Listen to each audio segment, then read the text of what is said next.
Olá, boa tarde. A violência em suas diferentes formas continua sendo um dos maiores desafios da nossa sociedade. Ela atinge mulheres, crianças, idosos e deixa marcas que nem sempre são visíveis.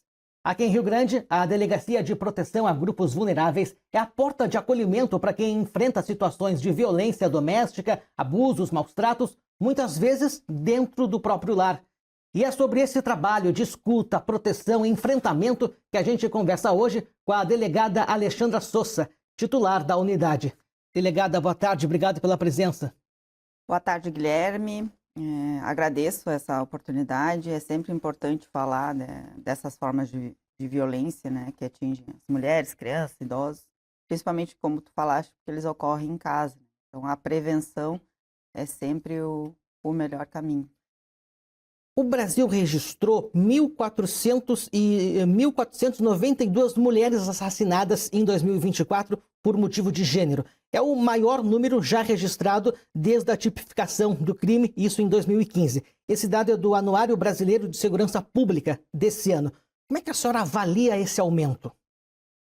Então, o feminicídio, ele realmente ele tem uma complexidade, tanto que, às vezes, no Rio Grande do Sul mesmo, o número de homicídios, ele caiu, mas o de feminicídios, ele aumenta, né? Porque o feminicídio ele envolve toda uma questão realmente de vivermos ainda numa sociedade machista e patriarcal, no sentido de dominação do homem sobre a mulher. Então, tantos motivos para aumentar, digamos, deixa eu destacar, a mulher, né, historicamente, ela vem se tornando mais independente, autônoma, e os homens, quando não conseguem lidar com essa autonomia da mulher, porque perdem o controle sobre ela, então eles perdem a cabeça, falando assim, de forma mais direta, né? Então eles não sabem mais como fazer para dominar essa mulher, né? Então eu vejo isso como um dos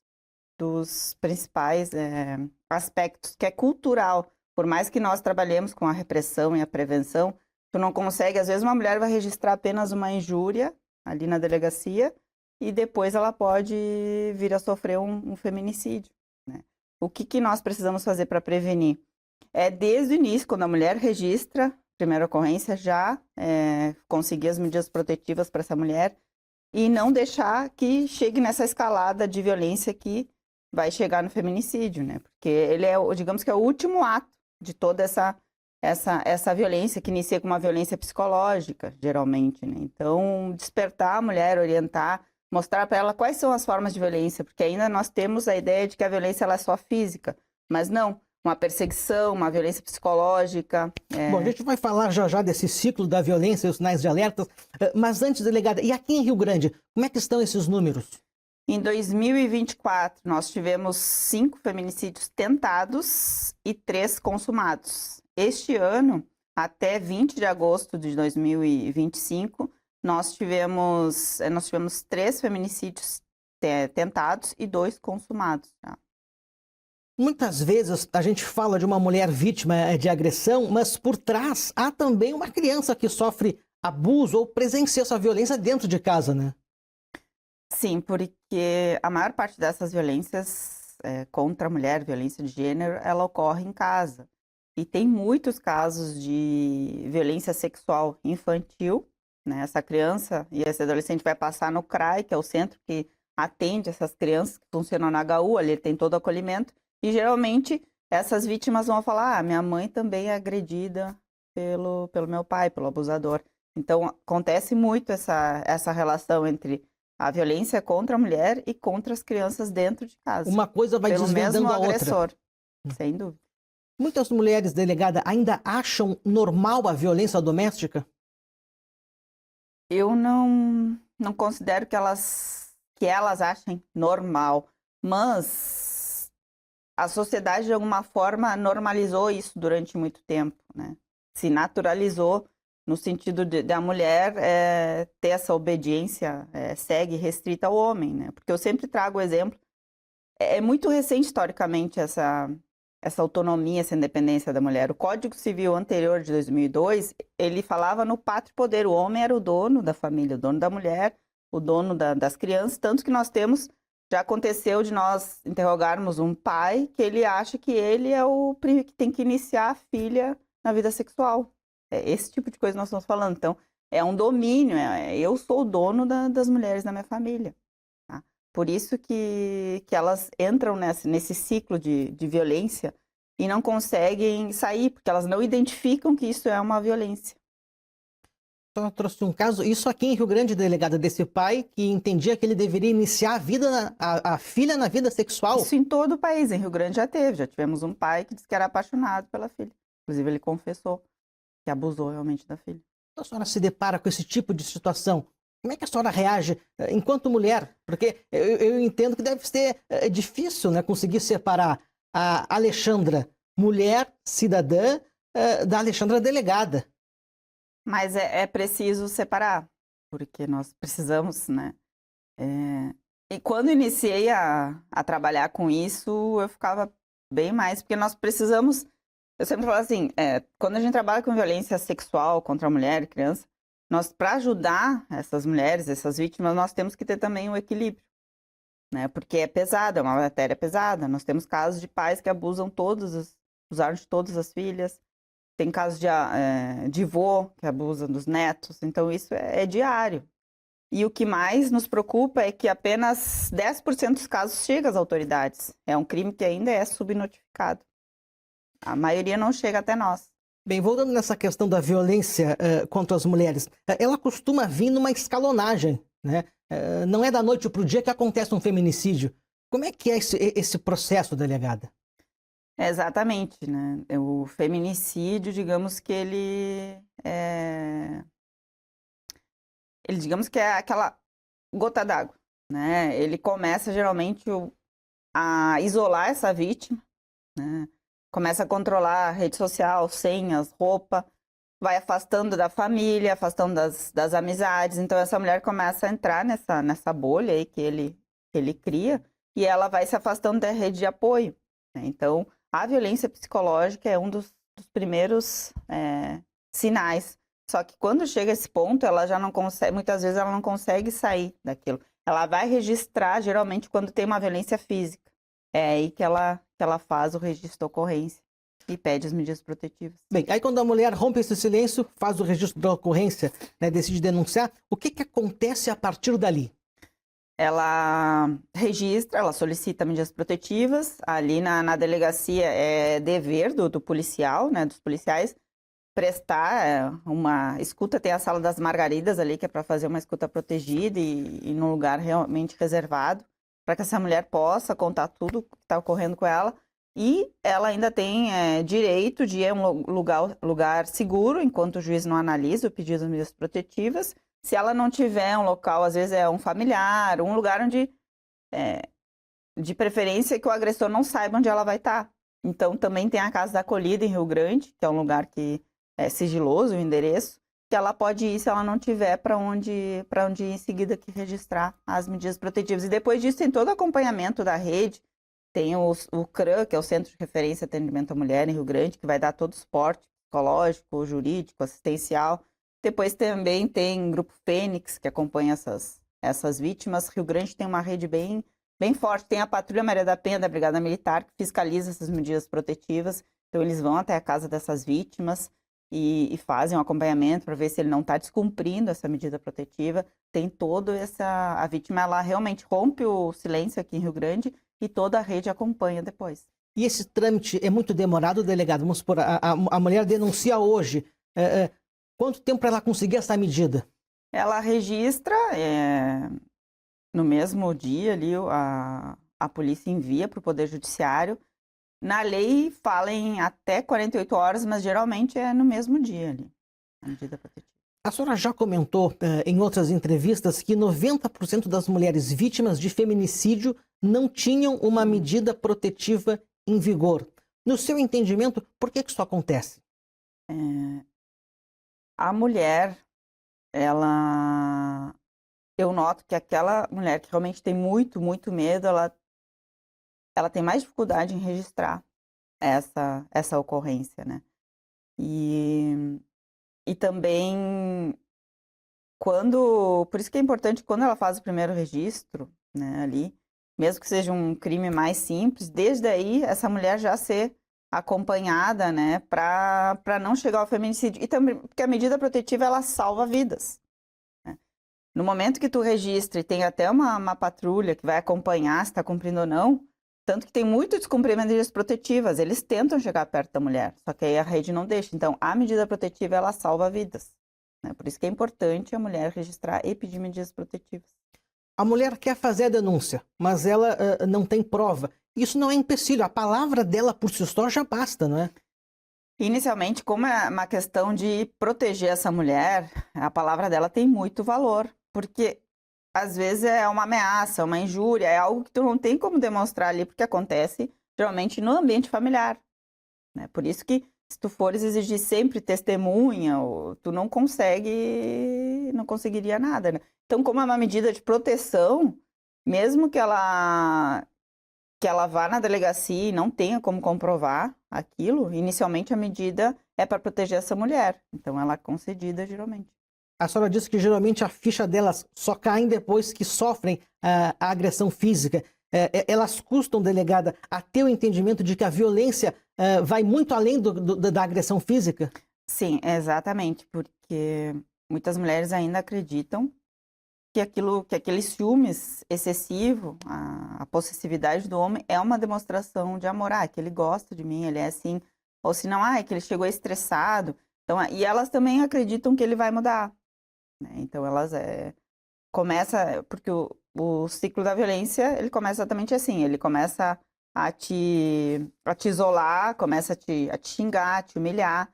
Aí depois tem a parte da explosão, né, que é a segunda fase, que ele vai praticar a violência em si, geralmente física, e ela vai registrar. Só que depois ele vai vir com as flores, vai pedir desculpa, é a fase chamada de lua de mel. Que aí ela dá mais uma chance, porque acredita que ele vai mudar, e aí ele, de novo, começa o ciclo.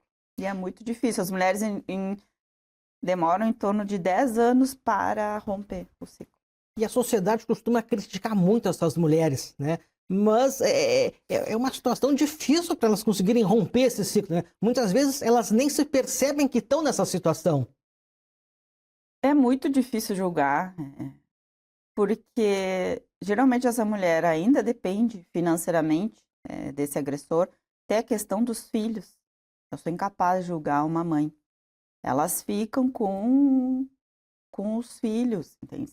Às vezes esse agressor, no momento que ela registra a medida protetiva, ele não quer mais pagar pensão, ele não ajuda em mais nada, elas vão lá na delegacia, eu preciso retirar essa medida porque ele não está ajudando nada, a gente está passando fome. Só que aí, por isso que é importante a rede, o quê?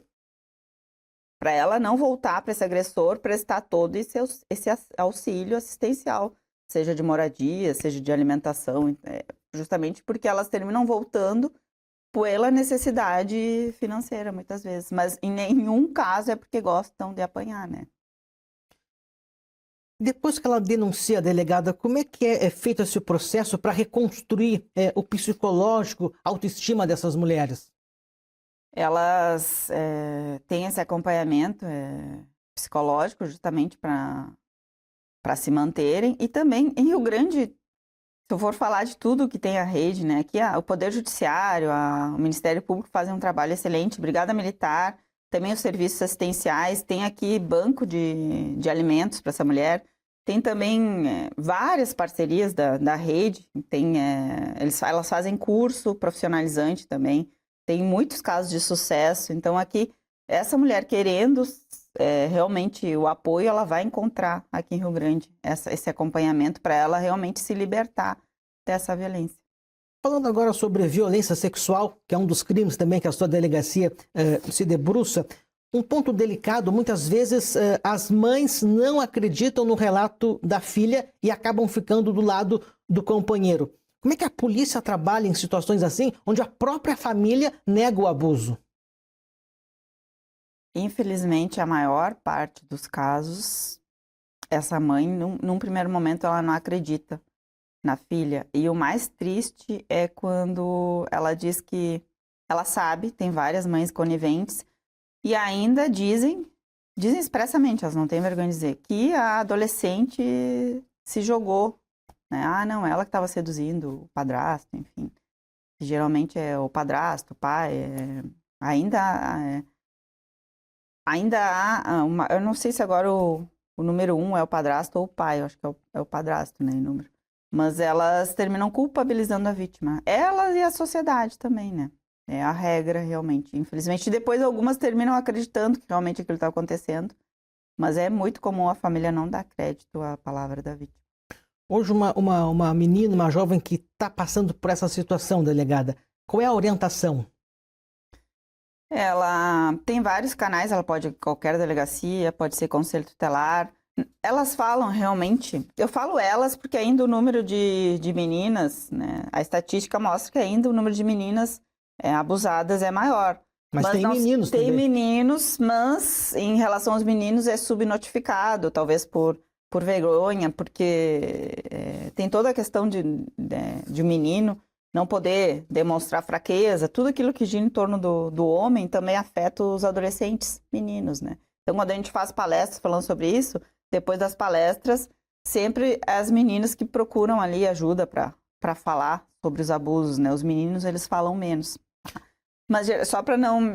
Na escola que elas vão falar, geralmente, porque como em casa ninguém acredita, elas terminam falando na escola, é uma porta de entrada de denúncias. Então é importante que os professores, diretores, professores estejam capacitados a receber essa revelação espontânea das vítimas. A senhora comentou nas palestras, né? Isso é uma atividade que a delegacia tem feito bastante aqui em Rio Grande. Nos fale um pouco desse trabalho, delegado. Sim, nós vamos à escola, a Polícia Civil tem um Papo de Responsa também, que trabalha com isso, o Rio Grande tem várias policiais que fazem esse trabalho, e agora a nossa delegacia e mais outros policiais se capacitaram no programa Libertar, que é justamente que vai até as escolas, faz toda essa palestra sobre violência sexual e ao final faz uma escuta protegida dessas vítimas, que muitas começam a chorar, as meninas começam a chorar na palestra e saem. Ali a senhora já identifica que tem coisa errada. Aí já se identifica. E aí nós vamos ouvir essas vítimas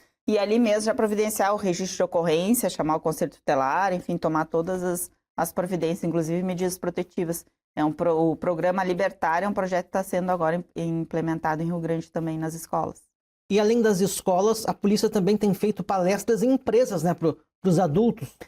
Sim, em agosto, numa semana, eu fiz 6 palestras e acho importante ir nessas empresas. Eu fui em 2 empresas da Barra, 2 ou 3, em que são ambientes predominantemente masculinos. Então, nós temos que falar também para os homens, porque não se trata de travar uma guerra contra os homens. Muito pelo contrário, ele tem que chamar eles para essa causa, porque eles têm filhas, não é só a esposa, tem as filhas, tem mães.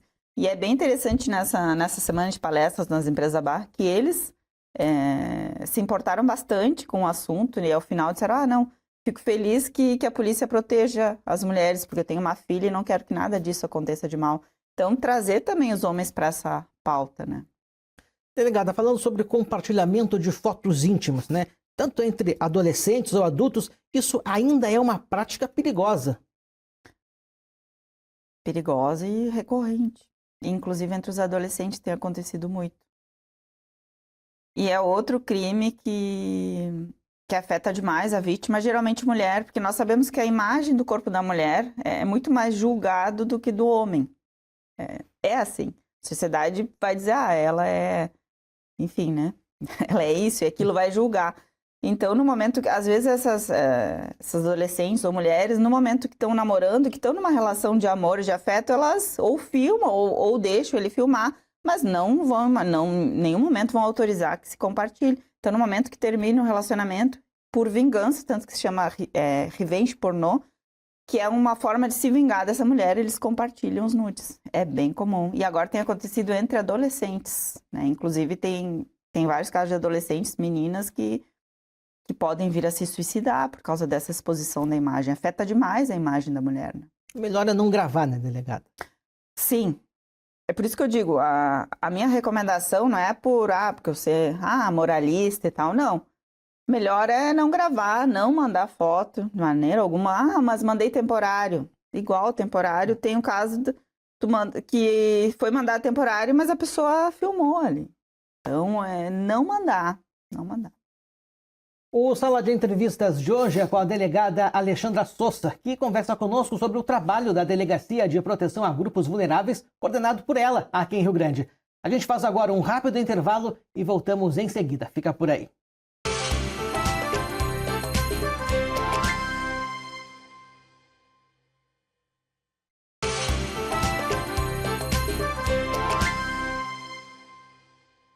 De volta com o Sala de Entrevistas, que hoje recebe a delegada Alexandra Sousa. Ela é titular da Delegacia de Proteção a Grupos Vulneráveis de Rio Grande e é sobre esse trabalho de acolhimento e enfrentamento à violência que a gente está conversando.